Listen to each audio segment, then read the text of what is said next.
J'ouvre tout de suite notre second débat. Vous le savez, on cherche le plus souvent possible à le décaler volontairement de l'actualité du jour. Je vous propose un retour sur cette annonce d'IBM. C'était il y a 2 semaines. Le 2 mai, le géant américain annonce un gel des embauches de métiers administratifs pour prendre le temps de définir ceux qui pourraient être remplacés par l'intelligence artificielle. Avec l'IA, le monde du travail est au début d'une nouvelle révolution, bénéfique ou catastrophique. Avant d'en débattre, premier constat avec Audrey Vetaz qui nous emmène du côté d'Hollywood. Merci beaucoup. C'est peut-être le premier conflit entre les humains et les machines.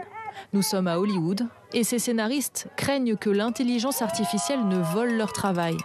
La Writers Guild of America, le principal syndicat du secteur, affirme ne pas être opposé à l'utilisation de ChatGPT pour écrire un script, à condition que l'auteur en conserve la paternité. Un affront pour les scénaristes. L'art ne peut pas être créé par une machine. Vous perdez le cœur et l'âme de l'histoire que vous racontez. Dans intelligence artificielle, il y a le mot artificiel. Donc l'histoire sonnera toujours artificielle. Ils veulent que les ordinateurs et l'intelligence artificielle remplacent les vraies personnes qui travaillent dur.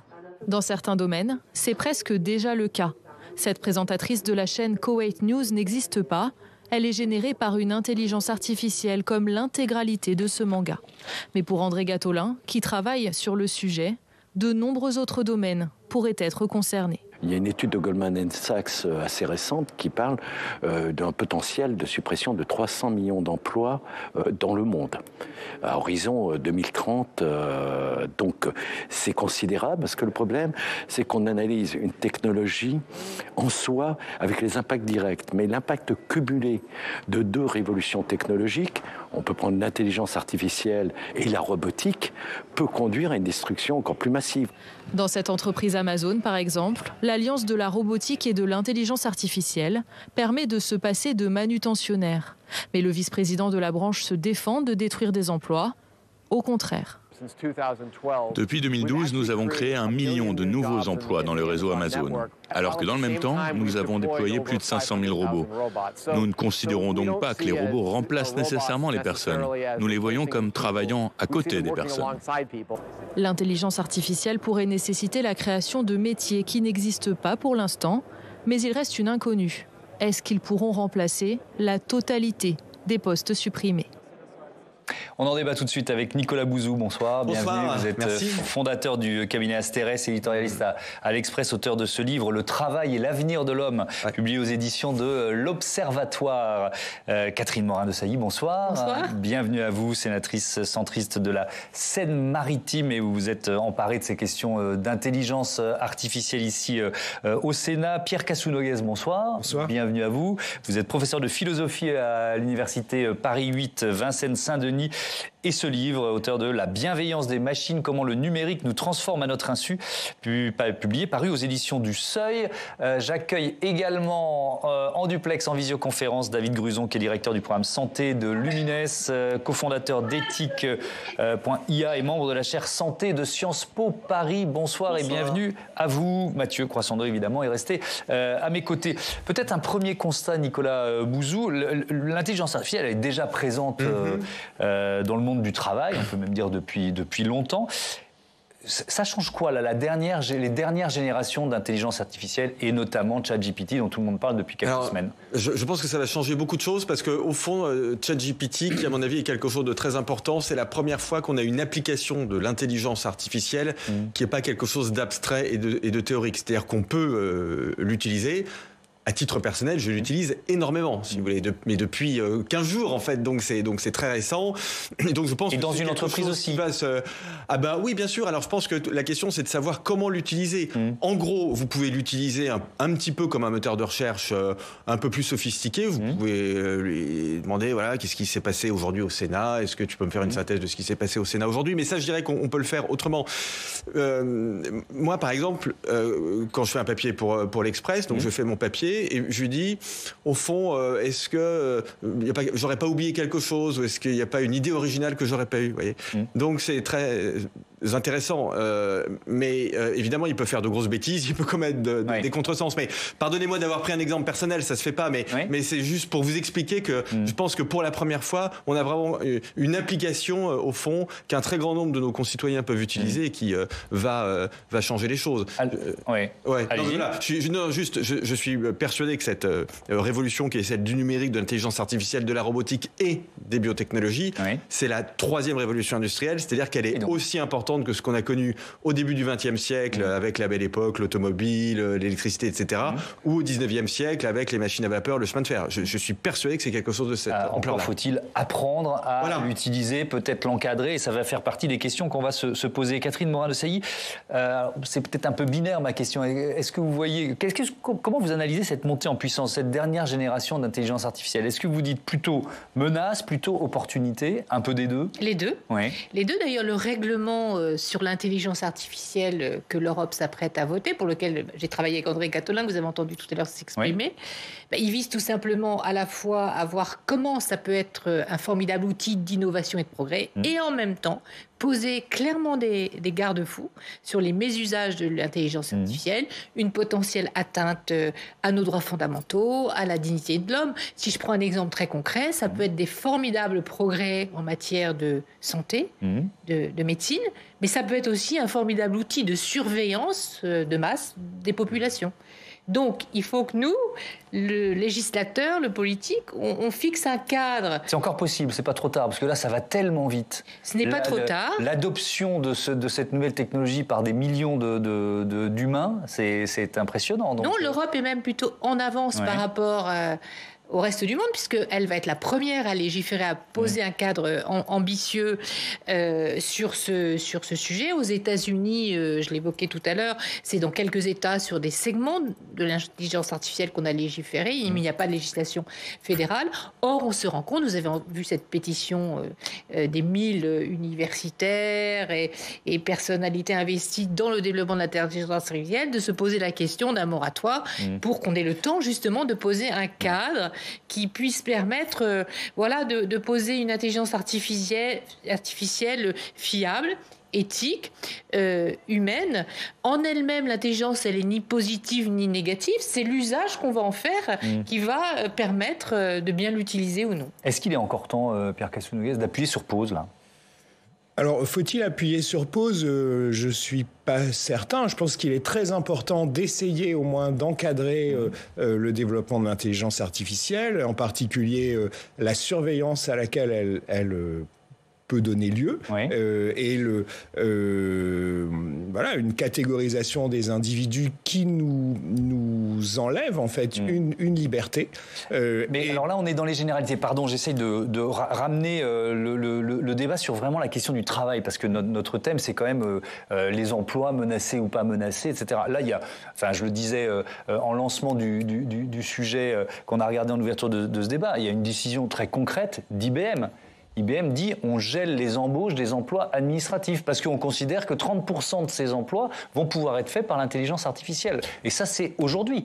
Alors, en ce qui concerne l'emploi, je pense qu'il y a beaucoup un déplacement des tâches. Mais lorsqu'il y a suppression de tâches humaines, c'est-à-dire lorsqu'une machine fait le travail d'un humain, pour moi, c'est une excellente chose. Ça veut dire que cette tâche, elle n'était pas vraiment humaine. En fait, elle était mécanique, qu'elle n'exprimait pas ce qu'il y a d'humain en nous. C'était une aliénation.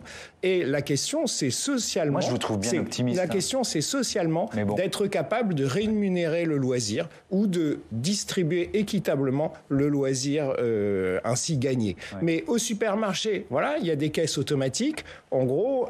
un caissier ou une caissière peut surveiller 10 caisses automatiques. Ça veut dire il y a 9 caissiers dont on n'a plus besoin comme caissier. Ça leur permet de faire autre chose. Et pour moi, je trouve que c'est une excellente chose. Et la question, par contre, sociale et politique, c'est d'être capable de rémunérer le temps libre qu'ils ont gagné. Mais ça veut dire quoi? Ça veut dire une société sans travail, finalement? Ça veut dire une société où on travaille moins, effectivement, et où on est à la fois capable idéologiquement d'accepter de ne pas travailler. C'est pas si simple, en fait, on se sent coupable de ne pas travailler, mais aussi une société où socialement on rémunère, on donne un revenu décent à des gens qui ne travaillent pas. Vous êtes d'accord ou pas d'accord? Parce que le titre de votre livre, c'est le travail et l'avenir de l'homme. Donc il faudrait savoir, il va disparaître ou non, alors là, le travail ne disparaîtra pas. Bah, si les machines nous remplacent. Non, mais les machines ne vont pas vous remplacer, je vous rassure. Déjà, alors on peut dire, j'entends... Le métier de journaliste, on peut se poser la question. Non. Il y a pas mal d'usages dans lequel l'intelligence artificielle n'est pas si mauvaise. Mais c'est autre chose. C'est autre chose. Non, c'est la distinction très importante. Si c'est 30% des journalistes entre les tâches et les qui perdent leur emploi parce qu'une intelligence artificielle est plus efficace et coûte moins cher, bah non, c'est pas autre chose. Vous me laissez 45 secondes? Allez-y. Bon, déjà, quand vous regardez les choses historiquement, il y a très peu de métiers qui disparaissent en raison de la technologie. Il y en a, mais c'est extrêmement rare. Ce que fait la technologie, c'est qu'elle supprime des tâches beaucoup plus que des métiers. Et donc, je peux vous le dire, dans 10 ans ou dans 20 ans, il y aura des médecins, il y aura des enseignants et il y aura des journalistes. Voilà. En revanche, que feront ces médecins, que feront ces enseignants, que feront ces journalistes? Ça, c'est quelque chose qui est beaucoup plus compliqué. Donc on peut toujours se faire peur. Je vois les études des banques, on va perdre 300 millions d'emplois. Oui, pourquoi pas 2 milliards, 5 milliards d'emplois, on peut raconter tout et n'importe quoi. Les mêmes études disent on n'en sait rien et nous disent on va perdre 80% des emplois. Donc ça, on ne peut absolument pas le savoir. En revanche, notre grand sujet de réflexion, aujourd'hui, très concret, vous demandiez d'être concret, c'est... Un médecin dans 10 ans avec l'intelligence artificielle, un chirurgien avec la robotique, qu'est-ce qu'il va faire dans 10 ans? Comment on le forme aujourd'hui à ces outils? Comment on modifie l'enseignement à l'université, etc. Et c'est d'ailleurs pour ça que je suis ravi que des sénateurs et des parlementaires en règle générale s'emparent de ces dossiers, parce que, allez, je ne peux pas m'empêcher de faire un peu de provocation, ça me semble plus important, beaucoup plus important pour l'avenir que tous les débats un peu traumatisants qu'on a eu ces 2 ou 3 derniers mois sur la réforme des retraites. On vous voyait venir. Alors vous parliez de santé, justement on a David Gouzon qui est avec nous.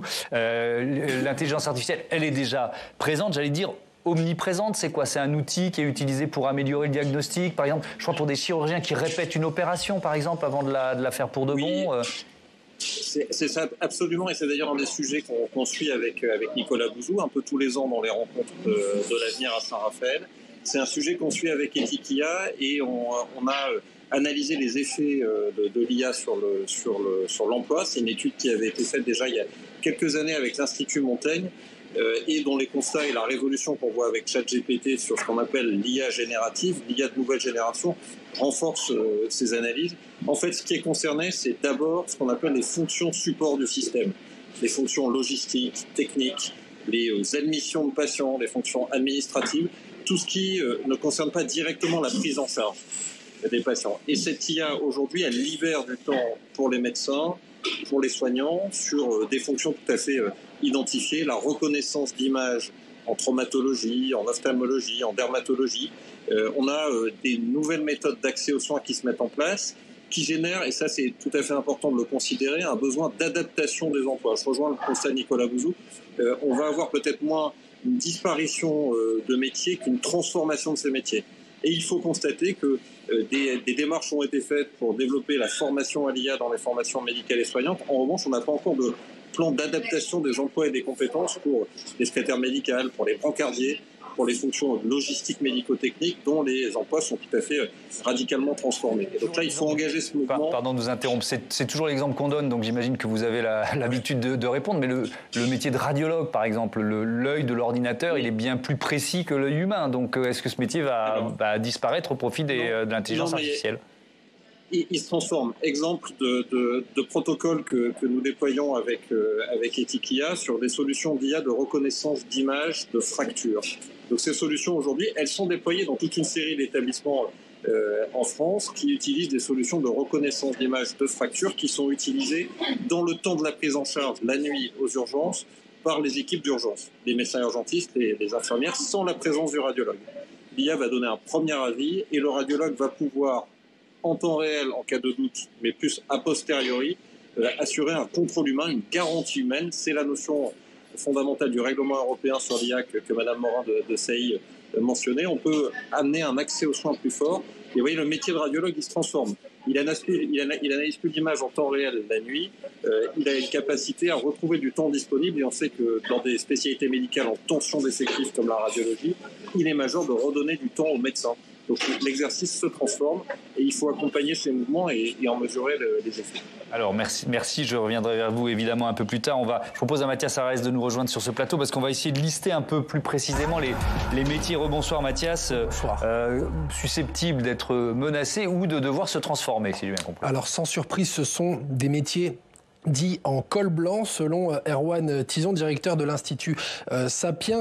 Plus le coût est faible, moins l'intérêt de remplacer le travailleur par une machine est élevé. Donc, dans une étude initiée conjointement par les universités d'Oxford et de Yale en 2017, on apprend par exemple que dès 2049, des programmes informatiques seront en capacité de rédiger des livres complets. En 2053, certaines tâches de chirurgien pourraient aussi être réalisées. Alors, parmi les métiers menacés, on trouve par exemple employé de banque qui pourrait disparaître d'ici 2038, comptable entre 2041 et 2056, juriste et avocat et bien d'autres à des horizons similaires. Alors, il est difficile de savoir précisément combien de personnes cela concerne parce qu'il existe différentes estimations. Alors, on peut prendre les optimistes comme celle du Forum économique mondial qui prévoit que l'intelligence artificielle pourrait créer à horizon 2027, c'est demain, près de 69 millions de postes de travail, mais en détruirait en revanche 83, soit une perte sèche de 14 millions d'emplois. Et il y a les moins optimistes aussi, comme l'étude de Goldman Sachs, qui parle de 300 millions d'emplois qui pourraient disparaître dans le monde. Alors, est-ce qu'à l'inverse, il y a des métiers qui n'ont pas de souci à se faire? Alors, il y a une liste de 34 métiers qui ne disparaîtront jamais. Elle a été produite par OpenAI, le fameux développeur de ChatGPT. Alors, je vous en cite 10. Vous avez peut-être des proches autour de la table qui travaillent là-dedans. Il y a abatteur et emballeur de viande, aide-couvreur, maçon, carreleur, aide-menuisier, peintre, plombier, athlète, compétiteur sportif, voilà, il y en a peut-être autour de la table, boulonneur de toit dans l'industrie minière, coiffeur, conducteur d'engins de surface et de damage, et j'en passe puisqu'il y en a 34. Autant de métiers manuels qui ne devraient pas avoir de soucis à se faire. Je dis bien devraient car l'inconnu, elle réside dans le fait que la convergence entre les révolutions de l'intelligence artificielle et de la robotique, on ne sait pas. Pourquoi pas imaginer un jour qu'une IA contrôle un robot qui vous coupe les cheveux. Est-ce qu'on est prêt pour ce tournant ? Alors, c'est pas de manière égale. On n'est pas tous égaux. Récemment, le Centre européen pour le développement de la formation alertait sur le retard accumulé par certains pays face à ces évolutions de l'emploi. Et en tête des pays européens les plus en danger, on retrouve la France qui voit son nombre d'emplois menacés augmenter à près de 2,3 millions. C'est en rouge sur la carte parce qu'avant, c'était à 2,1 millions. Et alors, face à ça, il y a deux écoles de pensée. La première, qui est de plus en plus répandue, elle émane des propres acteurs de la tech. Mustafa Suleyman, qui est le cofondateur de DeepMind, aujourd'hui intégré à Google. Il plaide pour une compensation matérielle, lisez entre les lignes une sorte de revenu universel, une proposition qui est d'ailleurs soutenue par Elon Musk, et puis une autre qui est poussée plutôt par les acteurs économiques les plus libéraux comme le Forum économique mondial. Ce serait de donner un coup d'accélérateur sur la reconversion professionnelle pour les métiers les plus menacés. Merci beaucoup Mathias Harès pour ces explications. Nicolas Bauzou, vous nous avez dit que les chiffres, il fallait les prendre avec prudence. On entend ça, et évidemment. Catherine Morin-Desailly, vous nous avez dit que l'Europe était en première ligne sur l'encadrement, finalement, la régulation, effectivement. Oui. Est-ce qu'il ne faudrait pas, au contraire, être en première ligne sur l'accompagnement des startups de l'intelligence artificielle, l'ambition de créer un géant mondial de l'intelligence artificielle? Vous voyez ce que je veux dire? Il faut pousser les deux curseurs en même temps. Que nous soyons précurseurs et regardés comme étant justement une référence dans ce modèle en matière de régulation, c'est très bien. On est en quelque sorte, c'est ce que disait Frances Haugen, la lanceur d'alerte de Facebook, quand elle est venue au Sénat, elle a dit, en quelque sorte, le RGPD, qui va contrôler nos données, permettre la protection de nos données, c'est l'étalon d'or mondial. Bon. Il faut pousser ce curseur le plus loin possible et que nous soyons une référence entre un modèle... Pardon de vous interrompre, c'est très bien, mais sauf que les premiers à, entre guillemets, je dis pas, à souffrir potentiellement de cette réglementation, ce seront les start-up françaises et européennes qui devront être les premières à l'appliquer, donc avec peut-être une distorsion de concurrence par rapport aux autres. Premièrement, on n'a pas su mettre en place des conditions de réformer notre législation de la concurrence. Celle-ci se fait au détriment, en effet, de notre propre industrie européenne. On n'a pas su non plus édicter des règles pour créer et faire monter en puissance un écosystème européen, comme l'ont fait les Américains, les Russes, les Chinois, en Inde, au Brésil, assumer une préférence communautaire. C'est-à-dire, par exemple, l'industrie de l'informatique en nuage, ce qu'on appelle le cloud. C'est à peu près 500 000 emplois dans les quelques années à venir. On a vu qu'avec la dématérialisation qui s'est accélérée pendant la crise du Covid, on a besoin de cette informatique en nuage. Eh bien, le sujet devrait être de permettre d'accompagner toutes ces entreprises du cloud, les clouders européens. D'abord parce que traiter au niveau européen par des entreprises européennes qui respectent nos standards, nos fondamentaux, c'est s'assurer de la protection de nos données, que ce soit les données des administrations, personnelles, privées ou des entreprises. Donc ce qu'il faut, c'est pousser cette industrie, créer les conditions, réformer notre législation de la concurrence pour favoriser ces entreprises, parce que le sujet de l'intelligence artificielle, ce sont en fait les bagarres que se livrent les grandes entreprises pour capter en fait ce marché qui est extrêmement rentable. Donc si ce marché doit encore tomber dans l'escarcelle des big tech, eh bien en effet, on sera pénalisé. On a bien compris, Mathieu. Pardon, mais est-ce que c'est pas un combat perdu d'avance ? Et est-ce qu'on sait bien ce qui va arriver ? On n'est pas fichu de régler le problème d'accès à des sites pornographiques pour des enfants de moins de 18 ans. Et là, on pourrait réguler une intelligence artificielle au niveau européen ou mondial pour... j'ai du mal à y croire. Moi, j'ai l'impression qu'on vit une révolution industrielle colossale. Le numérique, c'était un mélange de révolution. C'est l'invention de l'imprimerie et l'invention de l'électricité, le numérique. C'est-à-dire que ça, c'est une formidable diffusion de la connaissance, et puis c'est un formidable bouleversement de modèle économique. Là, on y ajoute la révolution des données qui vont être assimilées. Est-ce qu'on sait bien, est-ce qu'on mesure, est-ce qu'on est en capacité de mesurer ce que ça peut donner ? Vous disiez, les chiffres, on les connaît pas. Moi, sur la volonté du politique d'encadrer une révolution pareille qui est en train de se lancer, alors qu'on sait bien qu'il n'y a pas de normes mondiales de l'Internet, qu'il n'y a pas de normes mondiales du numérique, qu'on n'arrive pas à... Les instances mondiales où c'est d'abord des protocoles et des standards. Le tout, c'est que l'Europe y pèse dans cette définition. C'est un monde virtuel sur lequel... Votre vision est très caricaturale. Sans doute, c'est une vision de béotien. Et comment vous, législateurs en France, vous allez pouvoir réguler l'intelligence artificielle? Le RGPD a déjà fait ses preuves, pardonnez-moi de le dire, et encadrer... Donc, le règlement général protection des données. Des données, voilà, on ne peut pas, et on a des autorités de régulation dans chaque État membre, et au niveau européen, pour faire en sorte qu'on ne peut pas faire n'importe quoi avec les données des Européens. Et ça, c'est très important, puisque c'est la donnée qui est le revers du numérique qui nourrit toute cette nouvelle économie, toutes ces nouvelles technologies.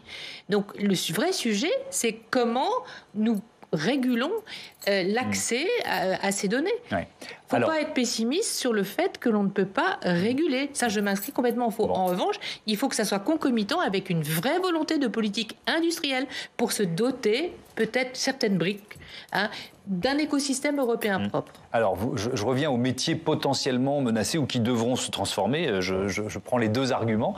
Vous nous disiez tout à l'heure que finalement, si l'intelligence artificielle pouvait remplacer l'humain, c'est que le métier n'était pas forcément intéressant. Grosso modo, c'est ce que vous nous dites. Alors, moi, j'ai une vraie question autour des métiers de la création, des métiers artistiques qui sont eux aussi menacés ou challengés, pardon pour l'anglicisme, par l'intelligence artificielle et notamment la dernière génération. Un témoignage, tiens. Un scénariste américain, scénariste de séries télé. Ils sont en plein bras de fer avec Hollywood et dans ce bras de fer, il y a la question de l'intelligence artificielle. Il manifestait ce jour-là devant Paramount après un échec de négociation. On l'écoute.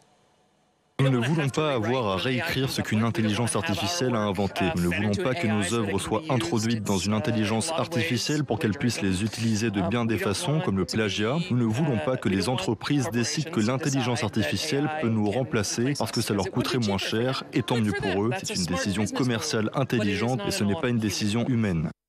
Alors ça existe déjà, on ne va pas être angélique dans l'industrie du disque ou du cinéma, la tentation de faire des produits un peu standardisés, mais alors là on pousse le curseur encore un peu plus loin. Alors il y a deux choses différentes. Ce que fait le mieux ChatGPT, c'est un algorithme qui, à partir de mots déjà utilisés, lance les plus probables. Donc ce que fait ChatGPT, c'est le langage le plus probable, le langage le plus banal. Donc par exemple, vous lui donnez un courrier électronique, ChatGPT, réponds-moi à ce courrier électronique, il le fait très bien. Vous lui donnez les caractéristiques d'un appartement, il crée une annonce immobilière parfaite. Parce que dans les deux cas, c'est un langage banal qui l'utilise. Et donc là, il le fait parfaitement. C'est tout à fait intéressant et on peut se demander ce que va devenir l'écrit. Si finalement c'est un algorithme qui fait mon courrier électronique, un autre algorithme qui répond, est-ce que finalement l'écrit va rester? Mais il ne s'agit pas vraiment de création. Lorsqu'on a des... Là, il s'agit de création. Voilà. Mais lorsqu'on a des algorithmes de création, par exemple les machines génératives, et on a beaucoup parlé dans la presse des illustrateurs en fait qui seraient remplacés par DALL-E ou Midjourney. En fait, donc là, c'est des machines à créer des images. Voilà, qui génèrent des images et qui sont vraiment incroyables. Oui. Mais c'est justement ce que vous disiez, c'est-à-dire que la tâche de l'illustrateur est transformée. Et au lieu de dessiner, il va choisir des prompts, des mots à mettre dans l'algorithme pour lui faire une image. Et puis, voyant l'image, il va dire, non, le côté gauche, c'est pas parfait. Je l'efface, je fais remplacer. Donc, il n'y aura plus jamais besoin de dessinateur. C'est un autre travail. C'est un autre travail, mais c'est pas qu'il n'y a plus besoin de l'humain. C'est d'une certaine façon que l'algorithme, c'est un outil, comme finalement le pinceau. Le pinceau, en gros, ça fait longtemps qu'on ne met plus simplement la main sur la paroi de la grotte et qu'on utilise des outils pour créer. Là, l'intelligence artificielle, c'est un autre outil. Et un outil qui permet de faire des choses. Est-ce qu'il n'y a pas derrière ça un appauvrissement des capacités de l'humain? Alors, quand on parle... Moi, ça me différencie. Enfin, moi, je ne sais pas dessiner. Mais d'un seul coup, je vais utiliser les logiciels dont vous parliez, et puis je vais pouvoir créer une œuvre qui semblera magnifique à tout le monde. Sauf qu'en fait, j'aurais juste donné 3 mots-clés. À mon avis, c'est vraiment une transformation des activités humaines. Et par exemple, à moi, ce qui me fascine, c'est l'idée que tout ce langage banal qu'on utilise, en particulier le courriel. Je reçois un courriel, chacun en reçoit beaucoup, je réponds une réponse type, que en fait, si des algorithmes peuvent être capables de le faire, et au lieu de mettre directement le rendez-vous dans mon agenda, parce qu'il y a une case libre, finalement, on en soit débarrassé, et que donc la fonction véritablement du langage se transforme, et je pense pas que ça veut dire qu'on crée moins ou qu'on... C'est une autre façon d'être humain. Ouais. Et dans le cas du dessin, c'est une autre façon de produire des images. Dans ce que disait le scénariste, c'est aussi la question des droits d'auteur, Nicolas Bouzou. Parce que là, il nous dit, mais attendez, la machine, je simplifie volontairement, l'intelligence artificielle, elle se nourrit de nos scénarios pour ensuite en pondre des scénarios sur lesquels on sera obligé de retravailler. Donc, oui, mais ça, l'art a toujours fonctionné comme ça. Si vous êtes mélomane, vous savez très bien que la musique classique a énormément d'emprunts, etc. Donc ça, il n'y a rien de nouveau sous le soleil. En fait, ce que je trouve ce débat, je l'ai dit, fondamental et passionnant, mais je pense qu'à vouloir se faire peur, en réalité, en se disant il y a plein de métiers qui vont disparaître, certains vous disent aussi que les machines vont se retourner contre nous et nous détruire, etc. Je pense qu'on loupe les vrais enjeux et les vrais débats. Il faut essayer de challenger, je dis à celles et ceux qui nous regardent, il faut essayer pour bien comprendre quel est l'enjeu. L'enjeu, il y a eu un article remarquable de Pierre Bentata, qui est économiste dans le Figaro ces derniers jours, qui explique très bien, et c'est ce que vous disiez, que utiliser l'intelligence artificielle, c'est arriver à dialoguer avec l'intelligence artificielle, c'est comprendre ce qu'elle attend, ce qu'elle peut nous apporter, ses limites. Et vous savez quelle est la principale compétence pour faire ça? La principale compétence pour pouvoir utiliser une intelligence artificielle, c'est savoir s'exprimer en français, comprendre le français, s'exprimer en français. Et donc il faut revenir... Enfin, je dis ça quand on interagit en français. Dans une autre langue en fonction de... Et donc, vous comprenez bien, et l'enjeu, à mon sens, fondamental, il est là. Ces intelligences artificielles, ce sont des formes... Moi, je compare ça un peu à un exosquelette, si vous voulez. C'est-à-dire que vous pouvez faire tout un tas de choses plus fort, mieux. Mais si vous ne savez pas les utiliser, là vous risquez de rester sur le bord du chemin. Et l'enjeu, il est là. Alors moi je reviens sur la question des artistes, des créateurs. Dans les Échos ce matin, vous l'avez peut-être lu, il y a Jean-Philippe Thiellet qui est président du Centre national de la musique qui signe une tribune. Le titre c'est « Le cauchemar d'une musique sans musicien ». Il explique que finalement c'est une question de coût. Une musique créée par l'intelligence artificielle à partir de millions de musiques, ce que vous nous dites, finalement c'est toujours des emprunts, à partir de millions de musiques passées, ça coûtera toujours moins cher que de payer un humain pour créer un morceau. Mais non. Enfin, mais les gens, vous pouvez pas savoir ce qu'ils attendent en matière de musique. Je vais prendre un exemple pour le rassurer. Il dit autre chose. Il dit aujourd'hui, il y a 100 000 nouveaux titres qui sortent chaque jour sur les plateformes de streaming. Oui. Et une large part de ces 100 000 nouveaux titres, ils sont créés justement par des machines, par de l'intelligence artificielle. Et comment les humains qui essayent de créer des nouveaux morceaux, ils se différencient et ils se font remarquer dans ce flot de nouveaux morceaux qui nous tombent dessus chaque jour. Et jamais il n'y a eu autant dans le monde de billets, de spectacles, de concerts vendus, jamais à des prix aussi élevés. Voilà. Donc, et juste un instant sur la question de la création. Alors, pardonnez-moi, je cite un autre article, encore du Figaro, mais d'Aurélie Jean, qui est une spécialiste de ce sujet, qui expliquait extrêmement bien qu'en fait, l'intelligence artificielle peut créer, mais elle ne peut pas procéder à une révolution artistique, très exactement pour la raison que vous évoquez. C'est-à-dire que l'intelligence artificielle, elle utilise au fond un vocabulaire, elle se base sur l'existant, mais elle ne peut pas faire du Wagner, si vous voulez. Elle ne peut pas rompre véritablement. Donc là encore, je pense qu'il faut se relaxer par rapport à tout ça. Mais en revanche, apprendre à l'utiliser, l'enjeu est... Mais je vous sens un peu inquiet. Je suis moins optimiste que vous et je pense que, comme souvent, on a 1, 2 ou 3 métros de retard par rapport à une nouvelle technologie parce qu'on n'a pas de la capacité. Prenons le cas de la musique. Combien d'entre nous, alors vous l'utilisez, mais savent vraiment l'utiliser? Prenons le cas de la musique. Oui. On aura toujours besoin d'interprètes. L'expérience du concert, du spectacle vivant, en direct, on n'est plus sur les tablettes. Sûr, pardon, vous me prenez un casque de réalité virtuelle, vous assistez à un concert sans avoir besoin de vous déplacer. Il impulse des nuances, le chef, selon son humeur, selon sa sensibilité. L'interprétation du morceau, c'est pas la machine qui va pouvoir l'exécuter. Mais la création du morceau. On peut peut-être dire, fais-moi comme Karajan. Le médecin qui interprète des radios. Rien ne remplacera le médecin dans son humanité à dialoguer avec son patient pour le comprendre profondément dans ses émotions et sa psychologie qui va l'aider à guérir.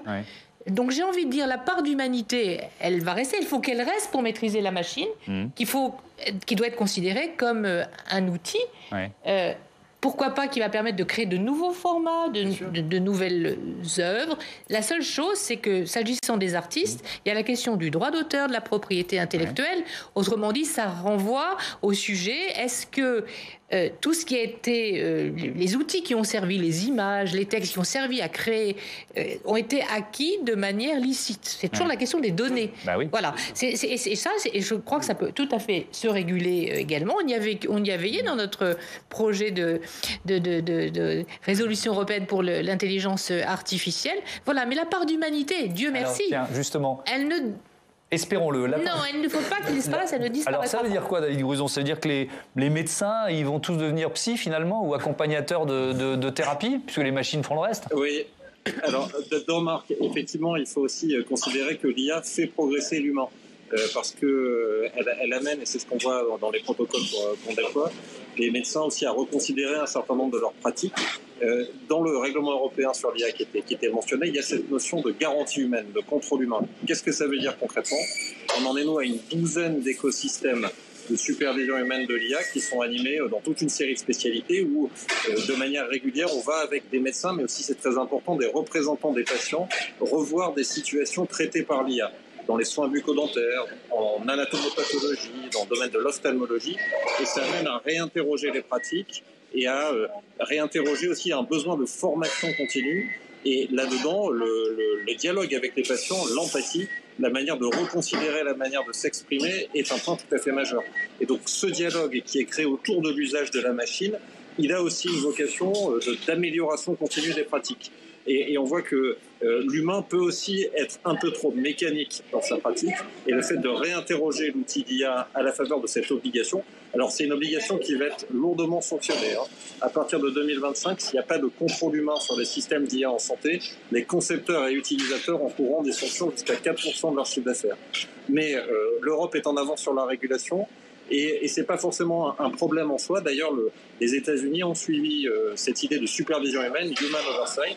L'Agence de sécurité sanitaire américaine a repris cette idée, issue de la loi de bioéthique française et du règlement européen sur l'IA. Donc, il faut l'appliquer par anticipation, mais dans un esprit intelligent, qui est un esprit de dialogue autour de l'usage de la machine. C'est ça le point central. Je suis désolé, mais il y a une ambiance autour de vous. On a l'impression qu'une intelligence artificielle s'essaye à la musique dodécaphonique. Bref, ça ne facilite pas la compréhension de votre démonstration. Je reviendrai vers vous. J'espère qu'on va améliorer ça, ou que si vous pouvez faire passer le message autour de vous, de calmer un peu le jeu. Je ne sais pas qui joue du tambour, mais bref, on vous entend pas très bien. Mathieu, je voudrais qu'on prenne le temps avec vous de voir comment le ChatGPT, puisque c'est, on va dire, la nouvelle star de l'intelligence artificielle, fait irruption dans la sphère politique. Pour l'instant, une avancée timide avec un regard pour le moins circonspect de la part d'une classe politique qui regarde ce nouvel outil un peu comme une poule qui aurait trouvé un couteau. Le 12 avril dernier, en marge de sa visite aux Pays-Bas, Emmanuel Macron s'y essaye. En un mot, comment se place l'Europe dans les technologies de rupture, demande-t-il à ChatGPT. Réponse du robot conversationnel: compétitive. Un résultat qui comble le locataire de l'Elysée, qui se fend aussitôt d'un tweet présidentiel, comme vous pouvez le voir. Ce qui lui vaut illico une flopée de réponses sarcastiques ou parodiques. En un mot, comment se place la France dans le respect du droit de manifester, demande un internaute. Mitigé, répond le robot. En un mot, Emmanuel Macron a-t-il respecté les travaux de la Convention citoyenne sur le climat? Non, répond ChatGPT. Bref, j'arrête là, vous avez compris. 5 jours plus tard, au soir de l'allocution télévisée du chef de l'État, c'est, vous savez, après la réforme des retraites, c'est au tour de Sophie Binet, la patronne de la CGT, d'ironiser sur le caractère désincarné de la prestation d'Emmanuel Macron. En fait, la question qu'on se pose, c'est sur quelle planète vit Emmanuel Macron? Cette allocution aurait pu être faite par ChatGPT, dit la patronne de la CGT. Personne ne l'utilise vraiment pour l'instant? Si, alors le 2 avril dernier, le député socialiste de l'Ardèche, Hervé Solignac, interpelle le ministre délégué chargé de la transition numérique, Jean-Noël Barrot. Regardez, il pose sa question d'abord.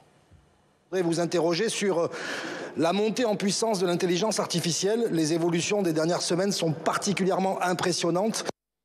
Donc là, il pose sa question, réponse du ministre, et puis il reprend la parole. Hervé Solignac, écoutez. Merci, monsieur le ministre. Vous venez de répondre à cet instant au 578e député, puisque la question que je viens de vous poser a été entièrement rédigée par ChatGPT. Donc c'est vrai que pour poser des questions, interpeller les ministres sur des sujets techniques et pas forcément politiques, ChatGPT pourrait marcher. Mais au-delà de cette démonstration par l'absurde, rares sont les politiques à ces aides vraiment appropriées. Tiens, s'il y en a un, c'était aujourd'hui. Vous savez qui? Éric Zemmour, qui a lancé son robot conversationnel flambant neuf. Ça s'appelle ChatZ. Alors, vous me connaissez, j'ai évidemment essayé. Je lui ai demandé, par exemple, ce qu'il proposait pour réformer les retraites. Et qu'est-ce que me répond ChatZ? Éric Zemmour souhaite porter l'âge légal de départ à la retraite à 64 ans. À l'horizon 2030, c'est pas déjà fait, ça? Je croyais que ça avait été fait. Comme quoi, en fait, c'est juste le recyclage de la composition de son programme de l'an dernier. Je disais comme quoi, c'est pas forcément dans les vieux pots qu'on fait les meilleures soupes, mais dans les nouveaux pots qu'on trouve de vieilles idées. Et ça pose, merci Mathieu, ça pose la question de l'utilisation, effectivement, ou des erreurs qu'on peut trouver quand on utilise cette nouvelle génération d'intelligence artificielle. Tiens, je vais citer, vous avez cité 2 fois le Figaro, je vais citer 2 fois les Échos. Gaspard Koenig, dans une tribune publiée dans les Échos aujourd'hui, il nous raconte, il a demandé à ChatGPT de recenser les idées des philosophes sur le compost. Ne me demandez pas pourquoi il a eu cette idée, mais bref, c'est ça. Et l'intelligence artificielle lui fournit une longue citation de Jean-Jacques Rousseau tirée du livre 4 de l'Émile. Donc, qu'est-ce qu'il fait? Il va dans le livre de 4 de l'Émile, c'est épais, il cherche la citation en question. Après vérification, elle n'existe pas. En fait, l'intelligence artificielle avait créé de toutes pièces une sorte de patchwork avec des mots qui peuvent être les mots de Rousseau, des idées qui peuvent être les idées de Rousseau, sauf que la citation, elle, n'existait pas.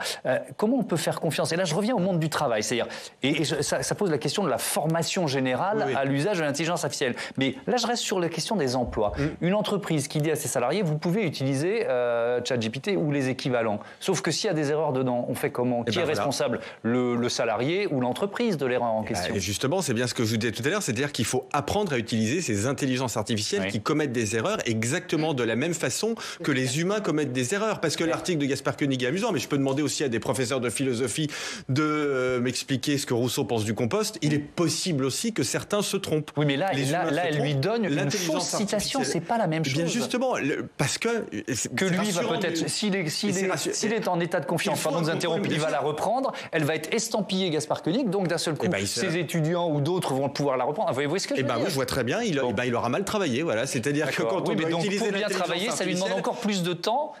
Et donc finalement, le temps qu'on est censé gagner avec l'intelligence artificielle, on le perd pour vérifier ce qu'elle nous propose. Alors je ne suis pas sûr que ça fasse gagner du temps. Je pense que ça peut permettre d'aller beaucoup plus loin dans un certain nombre de choses. Oui. Je vous l'ai dit, je pense que c'est pas la meilleure demander de ce que Rousseau pense du compost. Je suis pas sûr que ce soit la bonne utilisation de l'intelligence artificielle. En revanche, David Gruson est spécialiste de ça. Une intelligence artificielle qui aura vu des millions de mélanomes et des milliards de grains de beauté. Voilà. Avec un deuxième avis d'un médecin, là, je peux vous assurer que on aura réussi à avancer. Donc voilà, ce que vous disiez tout à l'heure, il faut pas... Jean-Noël Barrot aussi, ministre du numérique, quelqu'un que j'aime bien par ailleurs, mais qui avait expliqué que ChatGPT, je le cite, est un perroquet approximatif. Je pense que c'est complètement à côté du sujet, puisque je voudrais vous dire, c'est que l'effort qu'on doit faire, on est ici pour réfléchir, c'est de se projeter à l'horizon de 10 ans. Regardez les progrès extraordinaires entre la version 3 et la version 4 de ChatGPT. Il y a eu combien de temps entre les deux ? Quelques mois en réalité. Là, la question qu'on doit se poser, c'est aujourd'hui des jeunes qui sont au lycée, qui vont intégrer le marché du travail dans 5 à 10 ans, où en sera ChatGPT? C'est ça. Oui, parce que la machine se nourrit. Plus elle est utilisée, plus elle devient intelligente. On est d'accord. C'est exactement ça. C'est le principe. Est-ce que vous pensez que si vous aviez été remplacé par un robot conversationnel pour animer ce débat, Thomas Hughes aurait eu la qualité des discussions que nous avons? Je dis ça parce qu'on a eu un débat sur l'intelligence artificielle justement au Sénat sur les conséquences en matière d'emploi, social, politique, économique, etc. Moi, j'ai préparé mon intervention de 4 minutes avec ChatGPT. C'était fade, désincarné, sans nuance, mécanique. Aujourd'hui, c'est vrai. Il n'y avait rien d'intéressant. Est-ce que ça le sera encore dans 5 ans, comme dit Nicolas Bouzou? C'est pas sûr. Peut-être pas, mais je pense que... Puisque l'accélération de l'apprentissage de cette intelligence artificielle est faramineuse, c'est ce que vous nous dites. Ce sera banal. Par principe, c'est sa façon de fonctionner. Il fait ce qui est le plus probable. Donc, par principe, ce sera banal. Donc, c'est le plus petit dénominateur commun, c'est ce que vous nous dites. Oui, c'est le plus commun. Et donc, ça ne peut que rester sans inventivité. Et donc, voilà, ça... Sauf donc, pour les images, vous lui dites. Moi, je les ai vues, les images. Elles sont bluffantes. Oui, alors c'est un peu différent entre un texte et une image, c'est pas pareil parce que une image, vous avez entre le pixel qui est donné ou toute une série de pixels qui sont donnés et le suivant, vous avez beaucoup plus de liberté que vous avez dans un texte en fait. Et donc avec une image, vous pouvez avoir quelque chose de surréaliste. À tous, vous l'avez compris, j'ai joué le rôle de l'anti parce que vous étiez tous un peu sur la même ligne, donc il fallait bien quelqu'un pour vous titiller. Mais je suis prêt à utiliser l'intelligence artificielle à condition d'être bien formé. Merci Mathieu d'avoir participé à ce débat. Merci à tous. Je rappelle le titre de vos livres. Nicolas Bouzou, Le travail et l'avenir de l'homme, c'est aux éditions de l'Observatoire. Pierre Cassounogues, La bienveillance des machines, comment le numérique nous transforme à notre insu, aux éditions du Seuil. Je vous dis à lundi. Merci à toutes et à tous de votre fidélité. Et puis suivez-nous également sur notre plateforme publicsena.fr. Il doit y avoir un peu d'intelligence artificielle dedans.